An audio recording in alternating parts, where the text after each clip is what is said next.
أعوذ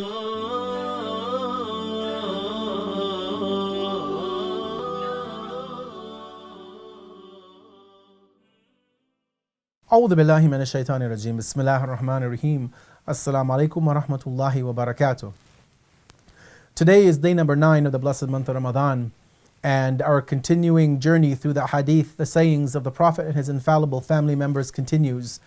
And today we want to look at a piece of advice that the noble messenger of Allah gave to his brother, his cousin, his son-in-law, and the successor of his mission, and that is none other than Imam Ali. May God's peace and blessings be upon him. And the Prophet, as is his custom, has offered advice to the believers in many occasions, whether it be on his deathbed, whether it be in the sermon of Ghadir, or in many other times. He's given us beautiful words of advice and guidance. And in this beautiful piece of advice which he shares with his successor Imam Ali, the Prophet says the following about the importance of the noble Qur'an and what place it should have even within our lives today in the 21st century. And the Prophet says the following: O Ali, I advise you to recite the Qur'an in every state which you may find yourself in. The Prophet is showing us the importance of recitation of the Qur'an no matter what state we find ourselves in. You know, sometimes people, our faith, it wavers and it moves up and down at a very frantic pace. There are individuals who, when things are going very good for them financially, in terms of material items, in terms of their job, their maybe their status in the society, that sometimes these individuals forget Allah. They forget their responsibility. They don't pray. They won't do their obligations in terms of their charity, financial contributions. They won't have time to go for Hajj or the pilgrimage or ziyarah. They won't even have time to pick up a book, the book of Allah, the Qur'an, and recite from it. But that same person, when he or she loses their job, when they're on unemployment, when they're seeking help, then they return back to Allah.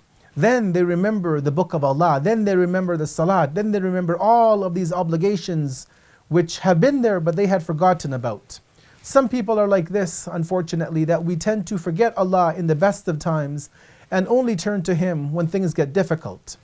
There are other people who are not like this, and hopefully we are of that category. And this is what the Prophet is also pointing to, is that we should be able to recite the Qur'an, to remember Allah, to reflect, to be engaged in the remembrance of Allah, especially through the recitation of the Qur'an, in any state that we find ourselves in.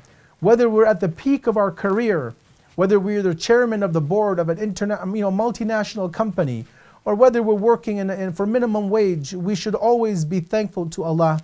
We should always be in the constant state of remembrance of Allah. We should always give time to the recitation of the book of Allah. The Qur'an is not there just for us to use it at special events. Sometimes we see that in our communities.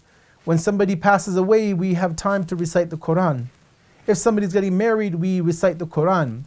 When a person is going on vacation, they will, for example, pass underneath the Qur'an. Many times we may use the Qur'an as an ornament, let's say in our car, on our rear view mirror, on our smartphone, on our tablet. We'll have a picture as a wallpaper of the Qur'an. And these are all well and good, but ultimately we have to be a community of believers who are connected to the Qur'an, who recite the Qur'an whatever we find ourselves in times of ease or also times of adversity, when times are good, when times are bad. Let us always be those who are connected to the Qur'an, who make it a point to recite the Qur'an day and night, in times of sickness and in health, when we are in times of prosperity or adversity, whether we're at home or we're on a journey, whatever the case may be.